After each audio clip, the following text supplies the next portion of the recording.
Operasi Senyap Teni Polri duduki 2 markas OPM, LQ Skobak lari terbirit-birit. Aparat gabungan Teni Polri tergabung dalam Satgas Ops Damai Cartens berhasil menduduki markas organisasi Papua Merdeka OPM pimpinan LQ Skobak di Kaliei dan Kalibrasa Kabupaten Yahukimo, Sabtu, tanggal 4 November tahun 2023 lalu. Kepala Operasi Damai Cartens Kombes Pol Faizal Ramadhani saat dikonfirmasi membenarkan informasi menduduki markas KKB sejak tanggal 30 Oktober tahun 2023 lalu. Kami berhasil menduduki 2 markas KKB pimpinan LQ Skobak yaitu Markas Kaliei dan Markas Kalibrasa, kata Faizal kepada Tribun Tanda Hubung Papua.com.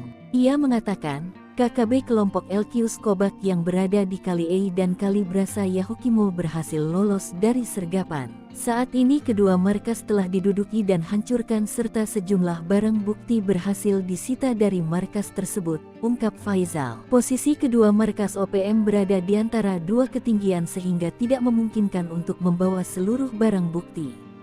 Hingga akhirnya, markas diratakan dengan tanah.